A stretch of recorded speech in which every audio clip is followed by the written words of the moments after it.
तो बच्चों इस वीडियो के अंदर हम करेंगे क्लास 10th के chapter number 3 pair of linear equation in two variable की एक्सरसाइज 3.1 का क्वेश्चन नंबर 4। तो क्वेश्चन नंबर 4 के अंदर हमें दिया है which of the following pair of linear equations are consistent या फिर इनकंसिस्टेंट।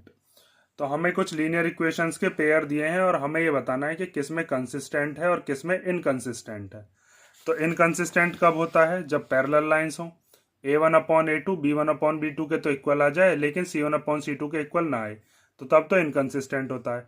और अगर तीनों इक्वल आ गए a1/a2 b1/b2 c1/c2 तीनों इक्वल आ जाए, तो वहां पर डिपेंडेंट कंसिस्टेंट होता है। कंसिस्टेंट तो होता ही है क्योंकि यहाँ पर इनफाइनाइटली सॉल्यूशन निकल जाते हैं। और अगर a1/a2 b1/b2 के इक्वल नहीं आता है तो वहां पर क्या होता है? वहां पर भी कंसिस्टेंट होता है। ये एक पॉइंट पर कट करती है इसीलिए इनका एक सॉल्यूशन होता है। ये बहुत सारे पॉइंट पर कट करती हैं या मीट करती हैं इसीलिए इनके इनफाइनाइट सॉल्यूशन होते हैं। ये कहीं पैरेलल लाइंस मीट ही नहीं करती इसलिए इनका नो सॉल्यूशन होता है। तो इसमें फिर उसके बाद इसने कहा है कि अगर कंसिस्टेंट है तो फिर सॉल्यूशन को हमें ग्राफिकली बताना है, मीन्स ग्राफ पर भी फिर हमें बनाना पड़ेगा। मतलब अगर इन दोनों वाली कंडीशन बनती है, इंटरसेक्टिंग लाइन वाली या कोइंसिडेंट लाइन वाली, तो आपको ग्राफ बनाना है। अगर आता है इनकंसिस्टेंट पैरेलल लाइंस वाला तो आपको पैरेलल लाइन नहीं बनानी है। ठीक है, ये चीज़ याद रखना। तो सबसे पहले तो हमें यही चीज़ चेक करनी पड़ेगी, रेशियो से चेक कर लेंगे हम ये चीज़। तो उसके लिए आपको पहले इसको जनरल इक्वेशन की फॉर्म में बदलना होगा, जैसे क्वेश्चन नंबर 3 हमने किया था। तो पहले इस 5 को इधर ले आते हैं, तो ये हो जाएगा x + y - 5 = 0 और इधर हो जाएगा 2x + 2y - 10 = 0। अब इसको कंपेयर कर लो जनरल इक्वेशन से। ठीक है, तो a1 की वैल्यू कितनी हो जाएगी? a1 हो जाएगा 1, क्योंकि यहाँ पर देखो अगर x के आगे मल्टीप्लीकेशन में कुछ नहीं है तो 1 तो हर किसी के मल्टीप्लाई में हम ले ही लेते हैं। यहाँ 1 के आगे भी, इसके y के आगे भी क्या ले लेते हैं? 1। तो यहाँ से आप a1 की वैल्यू लिख देंगे 1 और b1 की वैल्यू भी कितनी हो जाएगी? 1 और c1 की वैल्यू कितनी हो जाएगी जो कांस्टेंट है -5। ऐसे ही a2 की वैल्यू कितनी हो जाएगी? यहाँ से 2, b2 की वैल्यू कितनी हो जाएगी? 2 और c2 की वैल्यू कितनी हो जाएगी? -10। यहाँ तक समझ गए होगे आप। अब हमें निकालना है a1/a2। तो a1 कितना है? 1 और a2 कितना है? 2। तो ये तो ऐसे ही आ गया, कैंसिल तो होगा नहीं है। उसके बाद हम निकाल लेते हैं b1/b2। तो b1 कितना है? 1 और b2 कितना है? 2। तो ये भी हमें सिंपल फॉर्म में ही दे रखा है। उसके बाद c1/c2। तो c1 कितना है? -5 और c2 कितना है? -10। तो माइनस से माइनस कैंसिल हो गया, 5 × 5 और 5 × 10। तो ये भी 1/2 आया। इसका मतलब तीनों रेशियोज हमारे पास इक्वल हैं।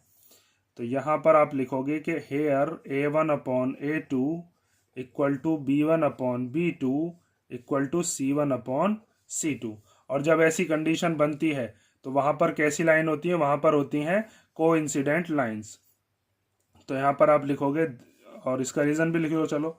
बिकॉज 1/2 = 1/2 = 1/2। तो यहाँ पर हम लिखेंगे देयर आर कोइंसिडेंट लाइंस। और जब कोइंसिडेंट लाइन होती हैं तो इक्वेशंस कैसी होती हैं? कंसिस्टेंट होती हैं या इनकंसिस्टेंट? अभी मैंने आपको जब रेशो दिखाए थे तो वहां पर बताया था कोइंसिडेंट लाइंस में कंसिस्टेंट होता है। ठीक है, ये चीज याद रखना। तो यहाँ पर आप लिखोगे therefore the pair of linear equations is consistent.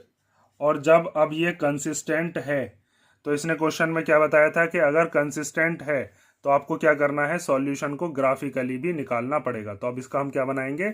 Graph बनाएंगे। तो ग्राफ बनाने के लिए आपको पहले क्या चाहिए? कुछ कोऑर्डिनेट्स चाहिए। तो उसके लिए हम क्या करते हैं? कोऑर्डिनेट्स को निकाल लेते हैं।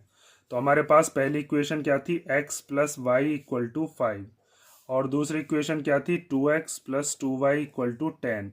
तो हमने ग्राफ वाले बहुत क्वेश्चंस पीछे किए हैं, बस आपको क्या करना होता है, या तो x को इधर छोड़ दो या y को। जैसे मैं x को अगर इधर छोड़ देता हूँ तो y की वैल्यू इधर जाकर कैसी हो जाएगी? माइनस की।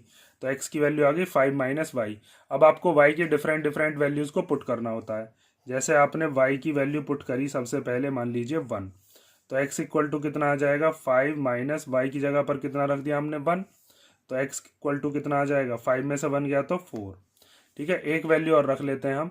जैसे हमने पुट करी y की वैल्यू कितनी, मान लीजिए 3। तो यहाँ से आपकी x की भी कितनी वैल्यू आ जाएगी, x इक्वल टू आ जाएगा 5 माइनस, और y की जगह पर हमने रख दिया 3, तो x की वैल्यू कितनी आ गई 2।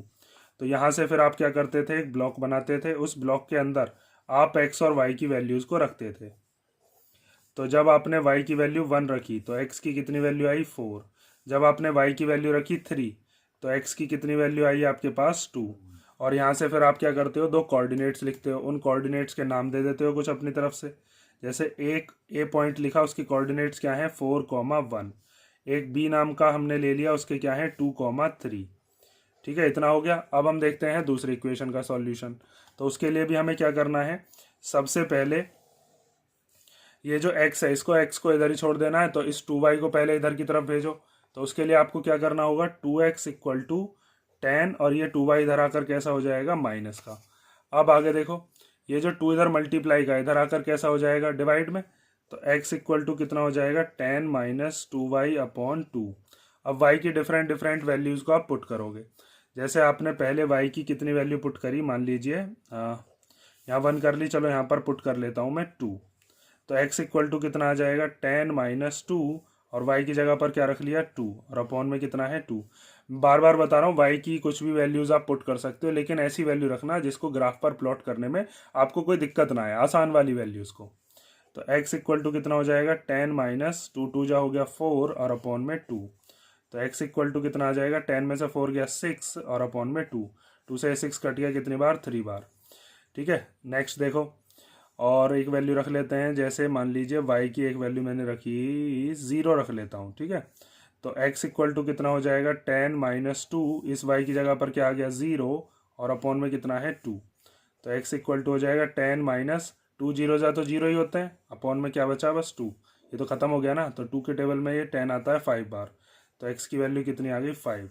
एक ब्लॉक आप यहाँ से बना लोगे, और उसमें भी x और y की वैल्यूज़ को रख दोगे। जब आपने y की वैल्यू रखी 2 तो x की कितनी वैल्यू आई 3। जब आपने y की वैल्यू रखी 0 तो x की कितनी वैल्यू आई 5। तो यहाँ से भी दो कोऑर्डिनेट्स हम लिख देंगे, एक मान लेते हैं c कोऑर्डिनेट, तो c पॉइंट के कोऑर्डिनेट हो गए 3,2, और एक मान लेते हैं d पॉइंट, उसके कोऑर्डिनेट हो गए 5,0। अब इन वाले इनको हम करते हैं ग्राफ पर प्लॉट, उनसे एक लाइन बनेगी, फिर एक लाइन इनसे बनेगी, और फिर हम देखते हैं वो कैसी लाइन बननी चाहिए। हमने यहाँ पर निकाला भी था अभी, कोइंसिडेंट लाइंस बननी चाहिए, मतलब एक दूसरे के ऊपर आएंगी वो लाइन। देखो तो अब इसका ग्राफ, तो देखो सबसे पहला जो हमारा पॉइंट है वो है 4,1, मतलब x पे 4 और y पर 1। तो x पर 4 के सामने और y पर 1 के सामने, तो यहाँ पर पॉइंट बैठेगा इसके और इसके सामने। भाई x पे 4 के सामने है, ये y पर 1 के सामने है, तो ये वाला जो पॉइंट हो गया, ये हो गया आपका a पॉइंट, और उसके कोऑर्डिनेट्स क्या हैं 4,1। ठीक है, ऐसे ही अब दूसरा पॉइंट देखते हैं। दूसरा क्या है 2,3, x पर 2 के सामने और y पर 3 के सामने। x पर 2 ये है, और y पर 3 है यहाँ पर। x पर 2 के सामने और y पर ये है 3 के सामने, तो यहाँ पर हो गया आपका कौन सा पॉइंट, ये हो गया b पॉइंट, जिसके कोऑर्डिनेट्स क्या है 2,3। इन दोनों से होती हुई क्या बना दोगे, एक लाइन बना दोगे। ठीक है, ये हो गई आपकी लाइन, और इस लाइन पर आप इस लाइन की क्या लिख दोगे, जो इक्वेशन है वो। तो इस लाइन की इक्वेशन क्या थी हमारे पास, x plus Y equal to 5। तो यहाँ पर मैंने लिख दिया x plus Y equal to 5। अब दूसरे इक्वेशन के कोऑर्डिनेट्स देखो, वहाँ से हमारे पास पहला कोऑर्डिनेट था c 3,2, तो x पर 3 और y पर 2। x पर 3 ये रहा और y पर 2 ये रहा, तो यहाँ से 3 से आगे जाएगी लाइन, और यहाँ पर 2 से आगे जाएगी लाइन, तो यहाँ पर ये वाला पॉइंट बैठेगा। तो ये हो गया आपका c पॉइंट, जिसके कोऑर्डिनेट्स क्या हैं 3,2। ऐसे ही अब आपको देखना है d वाला कोऑर्डिनेट, तो d है 5,0, मतलब x पर 5 और y पर 0। तो x पर 5 तो यहीं पर है, और y पर 0 भी यहीं पर है। भाई x की वैल्यू 5 है ना यहाँ पर, और y पर ये 0 के सामने भी है, तो यहाँ पर कौन सा पॉइंट हो गया, ये आपका d पॉइंट, जिसके कोऑर्डिनेट्स क्या हो गए 5,0। तो अब c और d से होती हुई जो लाइन है वो भी आप समझ गए होगे, वो भी इसी के ऊपर ही बननी है। तो c और d से होती हुई एक लाइन हमने यहाँ पर ड्रॉ कर दी, ये हो गई c और d से बनने वाली लाइन। ठीक है, तो ये दोनों लाइन एक दूसरे के ऊपर बन रही हैं या नहीं बन रही। इसकी इक्वेशन भी लिख दो। इसकी इक्वेशन क्या है, 2x + 2y = 10। ठीक है, तो जब भी ऐसा होता है कि अगर हमारे तीनों के तीनों रेशियोज इक्वल आते हैं तो वहां पर कैसी लाइन बनती हैं, वहां पर बनती हैं आपकी कोइंसिडेंट लाइंस। ठीक है, ये चीज याद रखना। और असल में मैं आपको बताऊं ना, ये दोनों इक्वेशन अलग अलग हैं ही नहीं, ये दोनों एक ही इक्वेशन है।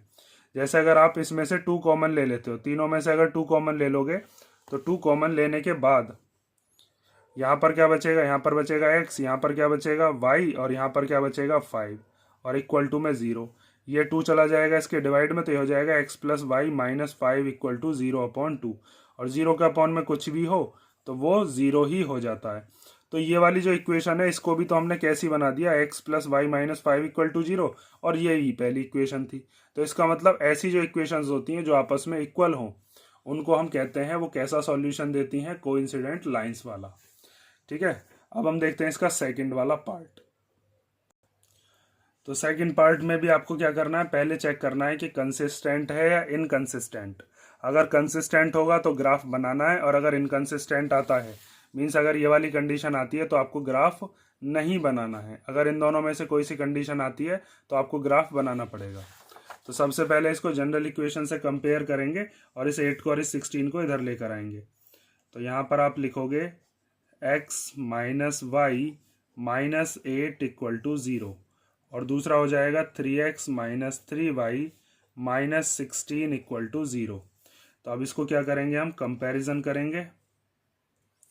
इससे कंपैरिजन करने के लिए आप क्या करोगे, यहाँ पर इस x के आगे कुछ नहीं है तो मल्टीप्लिकेशन में 1 मान सकते हैं, इस y के आगे भी 1 मान सकते हैं। ठीक है, 1 किसी के भी मल्टीप्लाई में अगर आप मान लेते हो तो कोई फर्क नहीं पड़ता।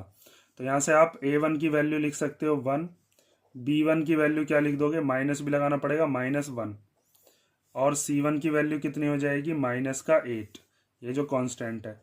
ऐसे ही a2 की वैल्यू कितनी हो जाएगी 3, b2 की वैल्यू कितनी हो जाएगी -3, और c2 की वैल्यू कितनी हो जाएगी -16। अब पहले आपको क्या निकालना है, a1/a2।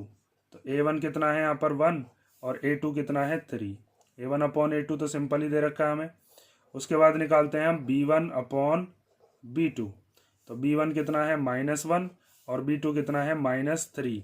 तो माइनस से माइनस कैंसिल हो गया, ये बचा 1/3। उसके बाद c1/c2 कितना है, ये है -8 c1, और c2 है -16। तो माइनस से माइनस कैंसिल हो गया, 8 1 जा 8 एंड 8 2 जा 16। तो यहाँ पर a1/a2 और b1/b2 तो इक्वल है, क्योंकि दोनों 1/3 है, ये इक्वल नहीं है। तो आप यहाँ पर क्या लिखोगे अब कि here a1/a2 = b1/b2 but not equal to c1/c2, because 1/2 = 1/2 but not 1/3 = 1/3 but not equal to 1/2। ये 1/3, ये 1/3, ये 1/2। तो यहाँ पर जब शुरुआत के 2 इक्वल आ जाए और लास्ट वाला नॉट इक्वल आए तो वहाँ पर कैसी लाइंस बनती हैं, वहाँ पर होती हैं पैरेलल लाइंस। और इनकंसिस्टेंट हमारा पेयर ऑफ लीनियर इक्वेशन होता है। और इसने क्वेश्चन ने बताया था कि अगर इनकंसिस्टेंट आता है तो आपको ग्राफ बनाना ही नहीं है। आपने क्वेश्चन देख ही लिया होगा, आपकी बुक में दे भी रखा होगा। अगर बुक नहीं खोल कर बैठे हो तो ध्यान से देख लो। इसने कहा है इफ कंसिस्टेंट, अगर कंसिस्टेंट है तभी आपको सॉल्यूशन ग्राफिकली निकालना है। तो यहाँ पर आप लास्ट में क्या लिख दोगे कि देयर आर पैरेलल लाइंस। ठीक है, और जब पैरेलल लाइंस होती हैं तो वहाँ पर कैसा पेयर ऑफ लीनियर इक्वेशन होता है, therefore the pair of linear equations is inconsistent. ये चीज समझ गए होंगे। अब हम देखते हैं इसका थर्ड वाला पार्ट, उसमें देखते हैं इनकंसिस्टेंट आता है या फिर कंसिस्टेंट आता है। तो इस क्वेश्चन के अंदर भी सबसे पहले आपको क्या करना है, जनरल इक्वेशन से कंपेयर कर लो। तो हम कंपेयर कर रहे हैं by comparing with a1x + b1y + c1 = 0, और दूसरी इक्वेशन है a2x + b2y plus C2 equal to 0। तो आपके पास यहाँ से A1 की वैल्यू कितनी आ जाएगी, A1 हो जाएगा 2, x के आगे 2 है क्योंकि, B1 कितना हो जाएगा 1, इस y के आगे कुछ नहीं है तो 1 मान लिया, और C1 की वैल्यू कितनी हो जाएगी -6। ऐसे ही निकाल लो A2 कितना हो जाएगा x के आगे 4, B2 कितना हो जाएगा -2, और C2 कितना हो जाएगा -4। तो अब क्या करना है आपको, सबसे पहले निकालना है A1/A2। तो A1 कितना है 2 और A2 कितना है 4। तो यहाँ पर 2 1 जा 2 और 2 2 जा 4। तो A1/A2 कितना आ गया 1/2। अब निकाल लेना है B1/B2। तो B1 कितना है 1 और B2 कितना है -2। तो देखो यही दोनों इक्वल नहीं आए, इसीलिए कह रहा हूँ साइन पर ध्यान रखना, कभी बस डिजिट देखोगे और लिख दो कि इन दोनों को के तो इक्वल है और फिर तीसरा देखने चल दिए। यहाँ पर 1/2 है, यहाँ पर -1/2 है, माइनस ऊपर मानो नीचे कोई फर्क नहीं पड़ता उससे, लेकिन है दोनों के दोनों नॉट इक्वली। तो यहाँ पर आप लिख सकते हो कि here A1/A2 is not equal to B1/B2। अगर शुरुआत के ही दो नॉट इक्वल आ जाते हैं तो तीसरा चेक करने की ज़रूरत ही नहीं है। ठीक है, तो यहाँ पर कौन सा केस बन गया, यहाँ पर बनी है इंटरसेक्टिंग लाइन, मतलब ग्राफ जो बनेगा उसमें लाइन ऐसी बनेंगी जो एक दूसरे को काट रही होंगी, और यहाँ पर एक ही सॉल्यूशन हमारे पास निकलता है और ये भी कंसिस्टेंट होता है। और मैंने अभी बताया था अगर कंसिस्टेंट है तो हमें ग्राफ बनाना पड़ेगा, इस क्वेश्चन में यही कहा है, जिसमें कंसिस्टेंट आएगा उसमें ग्राफ बनाओ। तो यहाँ पर हम लिखते हैं कि ये दोनों नॉट इक्वल क्यों हैं, क्योंकि 1/2 -1/2 के इक्वल नहीं होता है। तो यहाँ पर आप लिख सकते हो कि देयर आर इंटरसेक्टिंग लाइंस। कैसी लाइन बन रही है यहाँ पर, intersecting lines. Therefore the pair of linear equations is consistent. The pair of linear equations is consistent. ठीक है, ये चीज़ आप समझ गए। अब इसका हमें ग्राफ भी बनाना पड़ेगा, क्योंकि कंसिस्टेंट में ग्राफ भी कहा था। तो उसके लिए आपको क्या करना है, दोनों इक्वेशंस में डिफरेंट वैल्यूज़ को पुट करेंगे और वहाँ से हम ब्लॉक बनाकर कोऑर्डिनेट्स लिखेंगे। देखो अब तो हमारे पास ये जो पहली इक्वेशन है इसमें इस y को इधर भेज देते हैं और 6 को इधर भेज देते हैं। तो ये हो जाएगा 2x इक्वल टू, ये 6 इधर आकर हो गया प्लस का और ये y इधर कैसा हो गया आकर माइनस का। अब ये 2 कहाँ पर आ जाएगा इसके डिवाइड में, तो 6 - y/2। अब y की जगह पर वैल्यूज़ को पुट करना शुरू करो। तो जैसे हमने y की जगह पर पुट किया पहले 0, क्योंकि 6 में से 0 गया तो 6 आ जाएगा, और फिर 2 से 6 कैंसिल हो जाएगा 3 बार। ठीक है, तो y की ऐसी वैल्यू रखना जिससे कि आपका जो ग्राफ पर पॉइंट रखो तो वो सिंपल आना चाहिए, पॉइंट का ना हो और ना ही फ्रैक्शन का हो। तो अपॉन में 2, 6 में से 0 गया तो 6 और अपॉन में 2, 2 से कट गया 3 बार, तो x की कितनी वैल्यू आ गई 3। एक वैल्यू और रख लेते हैं y की। जैसे आपने y की वैल्यू क्या रखी 2 रख दी, क्योंकि 6 में से 2 गया तो 4 आ जाएगा। तो यहाँ पर आ जाएगा x इक्वल टू 6 - 2 और अपॉन में 2। तो 6 में से 2 गए तो कितना बचा 4 और अपॉन में कितना है 2, तो 2 से 4 कट जाएगा 2 बार। तो x की कितनी वैल्यू आ गई यहाँ से 2।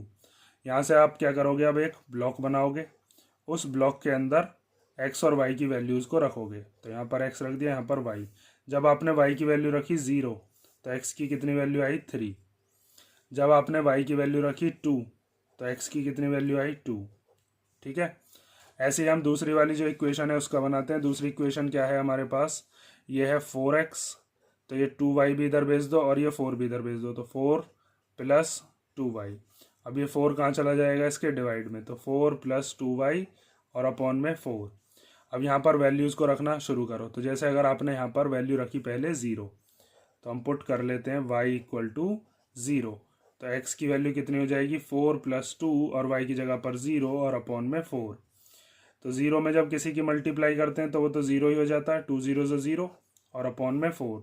तो x की वैल्यू आ गई 4/4 और 4 से 4 कट गया 1 बार, तो x की कितनी वैल्यू आ गई 1। ऐसी एक वैल्यू और रख लेते हैं y की, 2 रख लेता हूँ। तो यहाँ से हमारे पास x इक्वल टू आ जाएगा 4 + 2 और फिर यहाँ पर भी 2। ये वाला जो y है इसकी जगह पर 2 रख दिया और अपॉन में 4। तो हो जाएगा 4 + 2 2 जा 4 और अपॉन में 4। तो 4 और 4 कितने हो गए 8 और अपॉन में 4। 4 से 8 कट गया 2 बार, तो x की कितनी वैल्यू आ गई 2।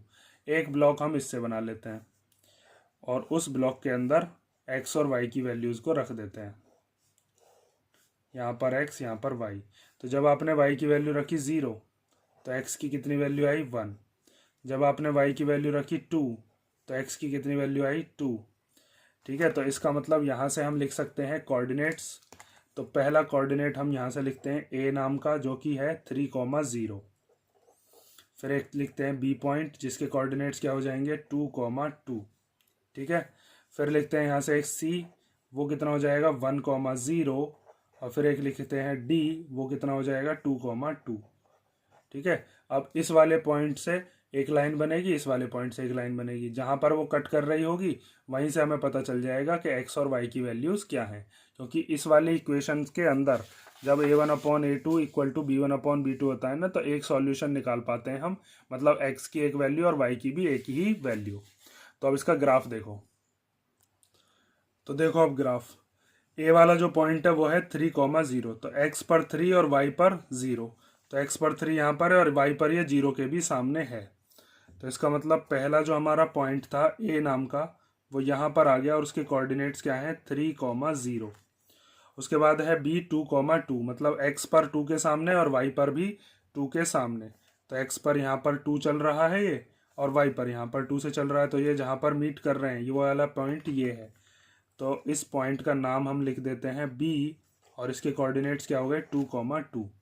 ठीक है, इन दोनों से होती हुई क्या बना देंगे, एक लाइन बना देंगे हम। तो इन दोनों से होती हुई जो लाइन है वो हमारी ऐसे जा रही है। ठीक, और इसके ऊपर लिखोगे इसकी इक्वेशन। जितना मैं कराता हूँ हर चीज़ इसके अंदर, कोई भी चीज़ मैं छोड़ता नहीं हूँ, तो आपको वहाँ पर कोई चीज़ छोड़नी नहीं है, क्योंकि टीचर क्या है मौका देखेगा बस आपके नंबर काटने का।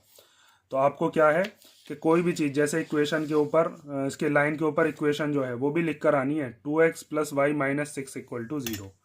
तो यहाँ पर हम लिख देंगे 2x + y - 6 = 0। उसके बाद आता है अगला c और d वाला। तो c पॉइंट के कोऑर्डिनेट्स क्या हैं 1,0, मीन्स x पर 1 और y पर 0। तो वो पॉइंट ये हो जाएगा, x पर 1 पर है ये और y पर 0 के भी सामने है। तो यहाँ पर ये कौन सा पॉइंट हो गया आपका c पॉइंट, और इसके कोऑर्डिनेट्स क्या हो गए 1,0। उसके बाद आता है d 2,2। तो 2,2 तो हम पहले लगा चुके हैं, यही वाला पॉइंट है। तो ये वाले पॉइंट को हम लिखते हैं, ये d पॉइंट भी है 2,2। अब आपको c और d से होती हुई भी एक लाइन को